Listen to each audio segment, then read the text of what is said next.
منزل سے آگے بڑھ کر منزل تلاش کر، منزل سے آگے بڑھ کر منزل تلاش کر، مل جائے تجھ کو دریا تو سمندر تلاش کر۔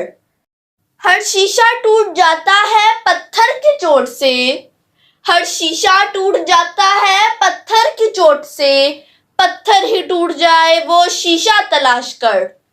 جناب صدر، محترم اساتذہ کرام اور میرے عزیز ساتھیوں، السلام علیکم۔ آج مجھے اس پروقار تقریب میں جس موضوع پر لب کشائی کا موقع ملا ہے اس کا عنوان ہے 9 نومبر ڈاکٹر علامہ محمد اقبال۔ صدر علی وقار، اللہ تعالیٰ جب کسی قوم پر احسان کرتا ہے تو اقبال جیسا مرد قلندر، عظیم مفکر اور مصور عطا کرتا ہے۔ اقبال جیسی ہستیاں مائع ہزاروں سال بعد پیدا کرتی ہیں۔ علامہ محمد اقبال 9 نومبر 1877 کو سیالکوٹ میں پیدا ہوئے۔ اس روز اقبال نے نہیں بلکہ ایک ایسی شخصیت نے جنم لیا جو آج بھی ایک عظیم کردار کی حیثیت سے زندہ ہے۔ ہزاروں سال نرگس اپنی بے نوری پہ روتی ہے، ہزاروں سال نرگس اپنی بے نوری پہ روتی ہے، بڑی مشکل سے ہوتا ہے چمن میں دیدہ ور پیدا۔ صدر ذی وقار، اقبال نے جس دور میں آنکھ کھولی وہ مسلمانوں کی بدحالی کا دور تھا۔ مسلمان جو کبھی جاہ و حشمت کی اعلیٰ عہدوں پر فائز تھے، غیر ملکیوں کی بربریت کا شکار ہو کر ظلم و ستم کی گہرائیوں میں گر چکے تھے۔ ان کی آزادی سلب کر لی گئی تھی۔ مسلمان غلامی کی زنجیروں میں جکڑے ہوئے تھے اور انسانیت اندھیرے میں گم تھی۔ گنوا دی ہم نے جو اسلاف سے میراث پائی تھی، گنوا دی ہم نے جو اسلاف سے میراث پائی تھی، سریا سے زمین پر آسمان نے ہم کو دے مارا۔ صدر علی وقار، علامہ محمد اقبال وہ دانائے راز تھے کہ جس نے ملت اسلامیہ کے حصول کی لگن کی روح پھونکی، مسلمانوں میں الگ وطن کے لیے جذبہ پیدا کیا اور اپنی شاعری کے ذریعے خودی کا پیغام دیا۔ قائد اعظم کی بہادر اور دلیرانہ قیادت میں اقبال کے تصور کو قیام پاکستان سے حقیقت میں بدل دیا۔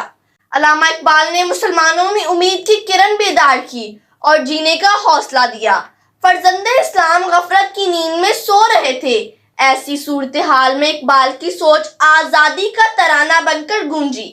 خودی کو کر بلند اتنا کہ ہر تقدیر سے پہلے، خودی کو کر بلند اتنا کہ ہر تقدیر سے پہلے، خدا بندے سے خود پوچھے بتا تیری رضا کیا ہے۔ جناب صدر، شاعر مشرق، حکیم الامت، مفکر اسلام اور مصور پاکستان ڈاکٹر علامہ محمد اقبال نے اپنی مشہور تصانیف بانگ درا، بال جبریل اور ضرب کلیم کے ذریعے بڑے صغیر پاک و ہند کے مسلمانوں کو خواب غفلت سے بیدار کیا۔ اگر مسلمانوں کو اقبال کی قیادت میسر نہ ہوتی تو ان میں الگ سرزمین حاصل کرنے کی سوچ کبھی جنم نہ لیتی۔ علامہ اقبال کے ارادے پختہ اور غیر متزلزل تھے۔ آپ کو نوجوانوں سے بہت امیدیں وابستہ تھیں۔ آپ چاہتے تھے کہ نوجوان آگے بڑھیں اور ملت اسلامیہ کا حصول ہر صورت میں ممکن بنائیں۔ جوانوں کو میری آہیں سحر دے، جوانوں کو میری آہیں سحر دے، پھر ان شاہی بچوں کو بالوں پر دے۔ خدایا میری آرزو یہی ہے، خدایا میری آرزو یہی ہے، میرا نور بصیرت عام کر دے۔ صدر ذی وقار، علامہ اقبال ایک سچے عاشق رسول تھے۔ آپ مبلغ اسلام اور مصور پاکستان تھے۔ اقبال بزم ہستی کا انتخاب تھے اور عظیم مرد مومن تھے۔ قدرت ایسی ہستیوں کو تاریخ ساز کارنامے سر انجام دینے کے لیے منتخب کرتی ہے۔ آپ نے مسلمانوں کے لیے الگ وطن کی ضرورت کو محسوس کیا۔ علامہ اقبال نے 1930 میں الہ آباد کے مقام پر منعقد ہونے والے گول میز کانفرنس میں واضح طور پر دو قومی نظریہ پیش کرتے ہوئے قیام پاکستان کا تصور دیا۔ آپ کی شاعری نے مسلمانوں میں ایک نیا ولولہ اور جوش پیدا کیا۔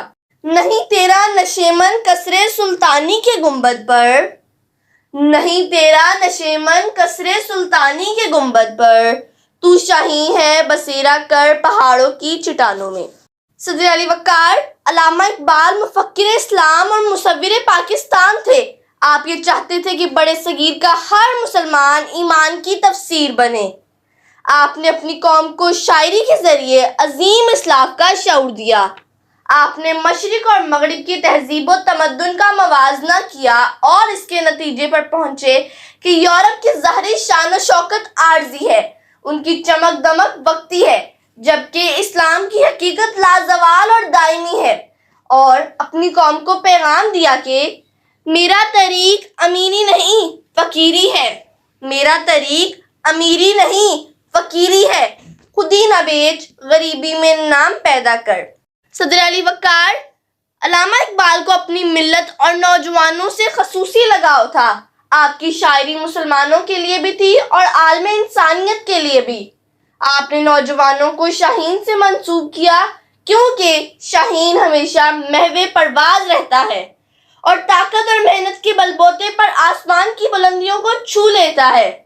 اس قوم کو شمشیر کی حاجت نہیں رہتی، اس قوم کو شمشیر کی حاجت نہیں رہتی، ہو جس کے جوانوں کی خودی صورتِ فولاد۔